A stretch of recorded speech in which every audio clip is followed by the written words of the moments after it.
It's the divisional round of the NFL playoffs, arguably the best weekend of football of the entire year, and we are going to break down every game on the slate. Welcome to Pinnacle's NFL Best Bets. I'm Anthony Bruno, joined by Scott Cullen.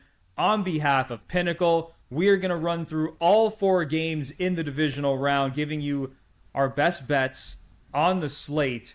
Scott is on fire. 10 wins, 2 losses, and 1 push over his last 13 best bets on the show. Me, not as hot. I couldn't hit water if I fell out of a boat in the wild card round, but I'm looking to bounce back this weekend, and I am feeling good. So, Scott, let's not waste any time. Let's dive into the first matchup on the slate. It's the Texans on the road against the Kansas City Chiefs. The Chiefs currently sitting at -8. -108 at Pinnacle. The total's at 42. It is the lowest on the slate.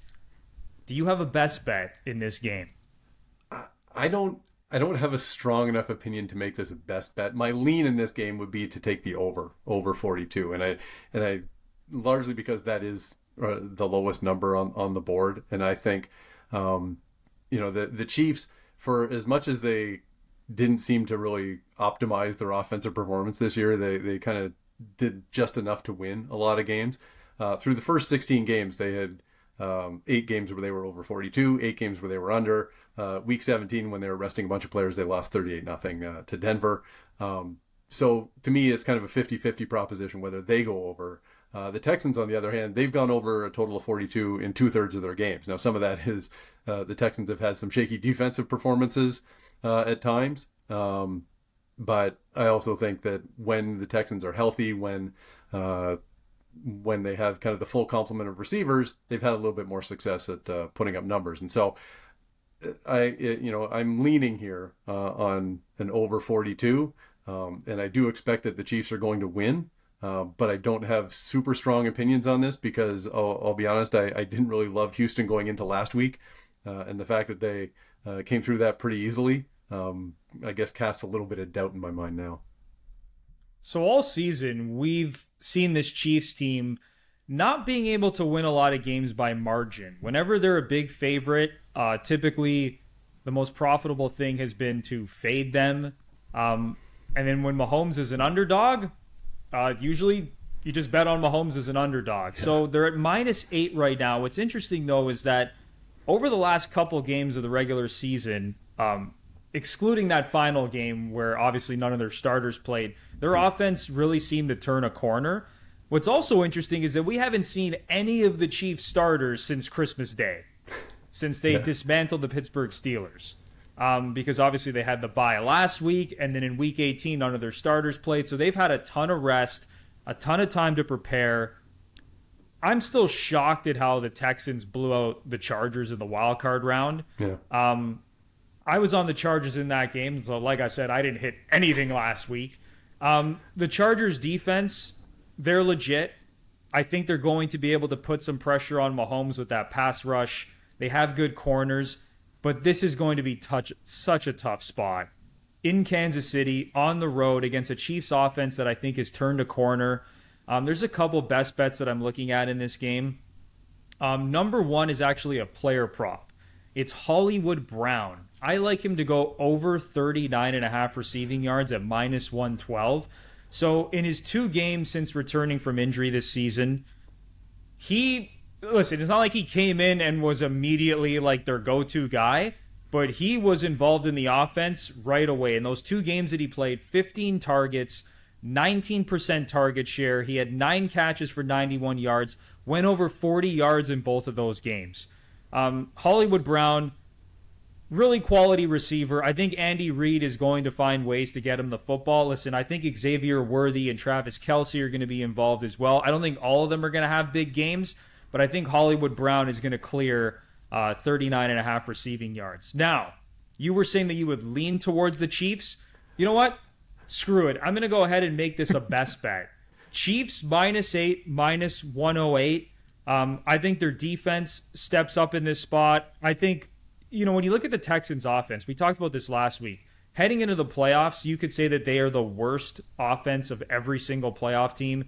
They were 21st in EPA per play during the regular season, 31st in success rate. I get they got the job done at home against the Chargers, but now to go on the road in Arrowhead, we saw them lose. We saw them lose by 8 points to the Chiefs back in Week 16 in Kansas City. I think this is going to be a very tough game for them. I wouldn't be surprised if the Chiefs actually blow them out in this spot. So I'm going to be on Chiefs -8 at -108. Yeah, I can't argue with that, and I'm certainly hopeful that Hollywood has a big game, because that'll help push the game towards the over, which is one of my leans there in that game. But I do think that the Chiefs have been a difficult team to handicap this year, because they always seem to kind of do just enough. When most teams, the other top teams are blowing teams out, the Chiefs just weren't doing that. All right, so I guess we're both on the Chiefs. I have it as a best bet. You're more as a lean. Yeah, exactly. We'll go to the next game on the slate now. The Commanders on the road against the Lions. So this opened as Lions -8.5. Pinnacle now sitting at Lions -9. The total's at 56. It is the highest on the slate. I mean, that is a wild total to see. Yeah. That just jumps off the screen. So we have a Lions team that put on a clinical performance against the Vikings in Week 18 to get the 1 seed. They've now been sitting, resting a week. It looks like David Montgomery is going to play this week, coming back from his MCL injury. Defensively, there's still some question marks. Are they as good as they looked against Minnesota, or was that more Sam Darnold seeing ghosts and playing like crap?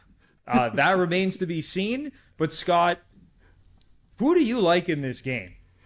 Well, when it comes to the side or whatever, I would lean towards the Lions. I do have a best bet in this game, though, and it's on the other side. I'm looking at a Terry McLaurin anytime TD for Washington, plus 128 at Pinnacle. McLaurin scored 13 touchdowns in 17 games this year, and I'm not sold on the Lions defense. I mean, injuries have decimated it in the second half of the season.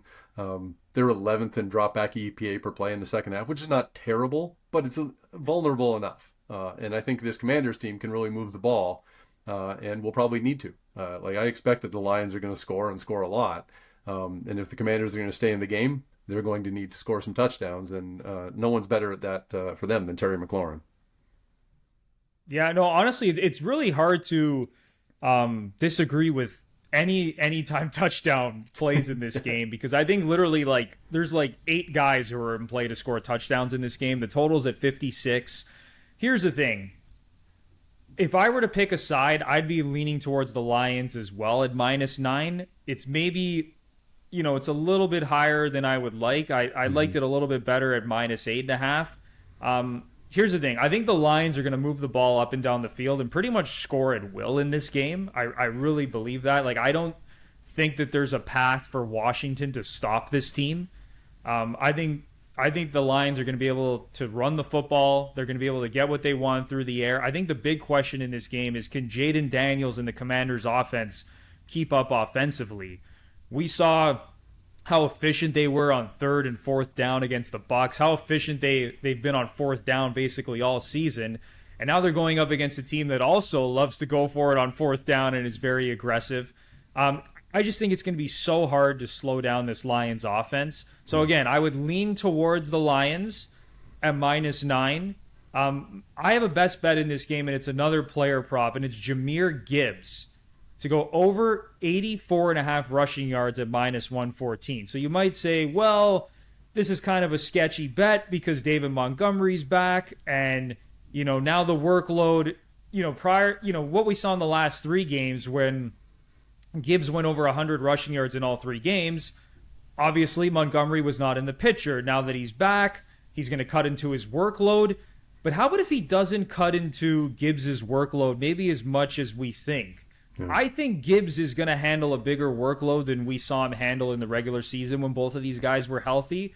I'm not going to say it's going to be like a 90-10 or an 80-20 split, but maybe it's closer like a 70-30 split. Maybe David Montgomery isn't as healthy as we think. I mean, it's the playoffs, right? Guys are going to gut through injuries. Now, he's saying he's healthy, he's a full go and all of that, but we'll see how effective he is. The Lions might just, realize we're going to have a lot more success giving the football to Jahmyr Gibbs, who I think personally is the most explosive running back in the NFL. Yeah. I don't know how you feel about that, Scott, but when I watch him with the ball in his hands, like, I don't think there's a more explosive running back in the league. Yeah, and I think what's fascinating about Gibbs is that the Lions have really slow played him, right? Letting him share carries with Montgomery. But then when Montgomery gets hurt and you start to see Gibbs get unleashed, you're kind of like, that's what you can get when you get the full version. And so I wonder, I guess much like you, is will the Lions feel that temptation to go, okay, yeah, we just need to give Jahmyr more touches. Yeah, I think this is a spot where they could completely unleash Gibbs. I think this line is a little bit too low at 84.5. I think he clears this. I think Montgomery's going to be involved as well.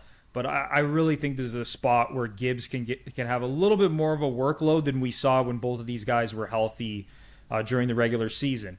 Just one other thing to mention, if you're looking at any anytime TD bets in this game outside of Terry McLaurin, Pinnacle currently also has the best price in market on an Amon-Ra St. Brown anytime touchdown at -117. And then if you want to get a little frisky, like I did a few weeks ago, Tim Patrick plus 433. Pinnacle also has the best price in market for a Tim Patrick anytime touchdown, who might get a red zone target or two in this game. All right, let's move on now to the next game on the slate. Rams at the Eagles. This line opened at Eagles -5 at Pinnacle, currently sitting at Eagles -6. The total at 44. Scott, do you have a best bet in this game? Yes, I am going to take the Eagles in a best bet here. -6, -106 at Pinnacle.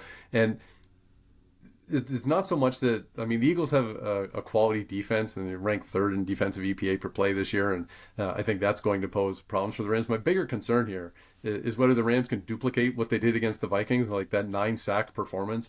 If they could somehow ramp that up and do it again, well, Jalen Hurts could have some problems.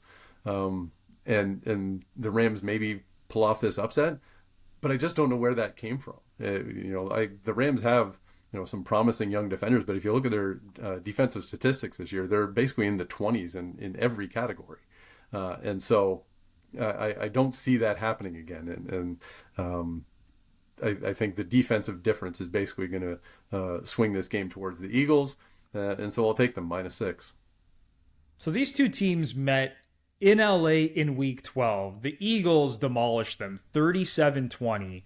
The Eagles closed at -3 in that game, so they obviously easily covered the spread.